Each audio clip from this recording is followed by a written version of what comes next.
ពីបេឡាជាតិសន្តិសុខសង្គមបានដាក់ឲ្យដំណើរការរបបសន្តិសុខសង្គមផ្នែកថែទាំសុខភាពពីឆ្នាំ2016មកគឺមានរយៈពេល75ឆ្នាំមកហើយ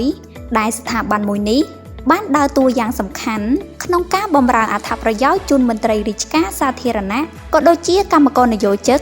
នៅក្នុងវិស័យកាត់ដេរសម្លៀកបំពាក់ស្បែកជើងនិងរោងចក្រសហគ្រាសផ្សេងៗជាច្រើនទៀតនៅកម្ពុជា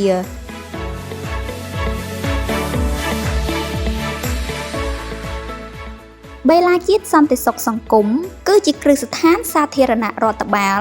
ស្ថិតនៅក្រោមក្រសួងការងារនិងបណ្ដុះបណ្ដាលវិជ្ជាជីវៈ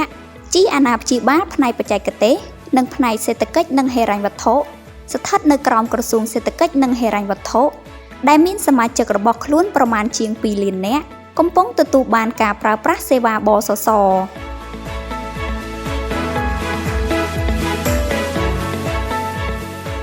ប្រធានការិយាល័យតៅកលឹកនៃបសសលោកសុកបូរ៉ាបានឲ្យដឹងថាគ្រាន់តែក្នុងនពមាសនៃឆ្នាំ2020នេះដោយគិតចាប់ពីថ្ងៃ1មករា2020ដល់ថ្ងៃ30កញ្ញា2020ទឹកប្រាក់របស់រាជរដ្ឋាភិបាលសរុបប្រមាណជាង 23.9 ពាន់លានរៀលត្រូវបានបើកផ្ដល់ជូនបងប្អូនសមាជិកបសសជាស្ត្រីសម្រាលកូនសរុបប្រមាណ 59,479 នាក់ដែលមានចំនួនកូនសរុបចំនួន 59,869 នាក់និងប្រាក់បំណាច់ប្រចាំថ្ងៃ 70% នៃប្រាក់ឈ្នួលជាប់ភាគទានប្រចាំថ្ងៃសរុបជាទឹកប្រាក់ប្រមាណជាង 12.7 ពាន់លានរៀលបានបើកផ្ដល់ជូនសមាជិកបសសសរុបប្រមាណ 53,892 នាក់ជាមួយនឹងការផ្ដល់ជូនអត្ថប្រយោជន៍របបសន្តិសុខសង្គមពីបសសទាំងអស់នេះសមាជិកបសស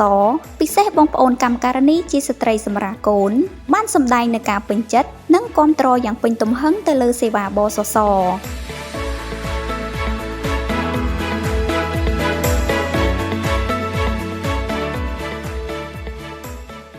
ស្ត្រីជាសមាជិកបសស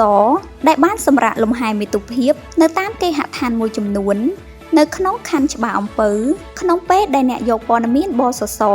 ចុះទៅដល់ទីលំនៅរបស់ពួកគាត់កម្មការិនីកាំងប៉ូឡាវីនៅសង្កាត់ក្បាលកោះក៏ដូចកម្មការិនីយិនស្រីមុំនៅសង្កាត់ព្រែកឯងនិងកម្មការិនីនៅសង្កាត់មួយចំនួនទៀតផងដែររបស់ខណ្ឌច្បារអំពៅក្នុងរាជធានីភ្នំពេញបានអរគុណដល់រាជរដ្ឋាភិបាលនិងបសសដែលតែងតែគិតគូរនិងបានជួយដល់ពួកគាត់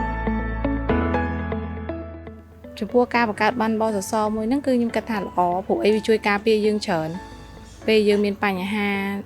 ពេលធ្វើការពេលអីហ្នឹងយើងអាចបានគាត់ជួយពាក់កណ្ដាលទៅយើងពាក់កណ្ដាលពេលមានបញ្ហាអីមួយហ្នឹងពេលយើងធ្វើការចាខ្ញុំមានអារម្មណ៍ថាសុវ័យព្រោះអីការពីមុនអត់ទាន់មានបានសសរហ្នឹងដល់ពេលឥឡូវមានអញ្ចឹងអាចដោះស្រាយជីវភាពគ្រួសារខ្ញុំអញ្ចឹងណាចាជួយ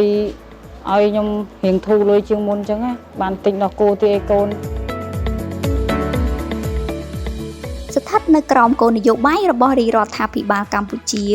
ដែលមានសម្ដេចតេជោជាប្រមុខដឹកនាំ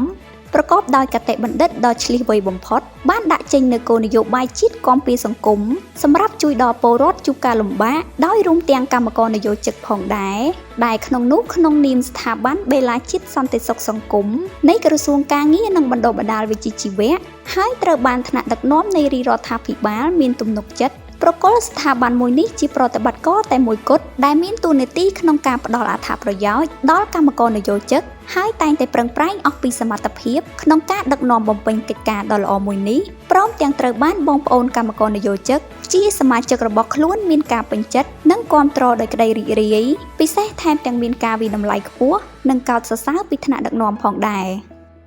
ហើយចំណុចនេះខ្ញុំក៏តែងតែកោតសរសើរទៅដល់បសសដែលយើងបានយកនៅគោលនយោបាយត្រឹមត្រូវចំពោះបុគ្គលិករបស់យើងតាំងពីបង្កើតមកដល់ពេលនេះចឹងហើយបានជាបសសយើងបានទទួលជោគជ័យជាបន្តបន្ទាប់ទៅក្នុងការអនុវត្តនៅភារកិច្ចរបស់ខ្លួនទន្ទឹមនឹងទទួលបាននៅសមិទ្ធផលបែបនេះក្តីឯកឧត្តមអុកសំវិជាប្រតិភូរាជរដ្ឋាភិបាលទទួលបន្ទុកជាអគ្គនាយកបសស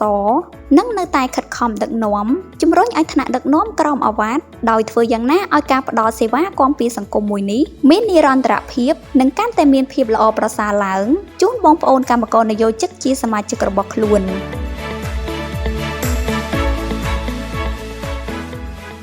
ឆ្លើយតបទៅនឹងការជំរុញការអនុវត្តនិងពន្លឿនក្នុងការផ្តល់សេវាពីសំណាក់ឯកឧត្តមប្រតិភូរាជរដ្ឋាភិបាលទទួលបន្ទុកជាអគ្គនាយកបសស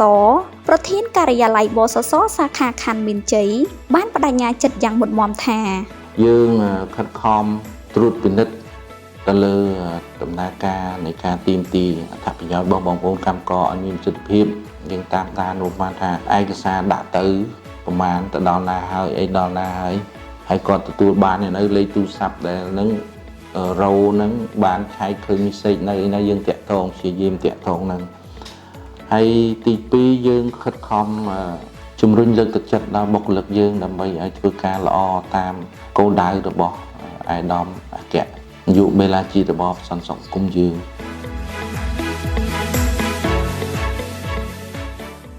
ជាចុងក្រោយខ្ញុំសូមថ្លែងអំណរគុណដល់សម្ដេចអគ្គមហាសេនាបតីតេជោហ៊ុនសែនដែលគាត់បានជួយបង្កើតឲ្យមានបានបសសនិងអរគុណដល់ខាងមន្ត្រីបសសទាំងអស់ដែលបានជួយបម្រើសេវាដល់ប្រជាជនដោយទឹកមុខញញឹមនិងសម្ដីរួសរាយរាក់ទាក់អរគុណសម្ដេចដែលបានគាត់បង្កើតជាបានសសហ្នឹងឲ្យគ្រួសារខ្ញុំអញ្ចឹងខ្ញុំសូមអរគុណគាត់ថាឲ្យគាត់ឲ្យមានដំណើរការទៅមុខរហូតអញ្ចឹងណា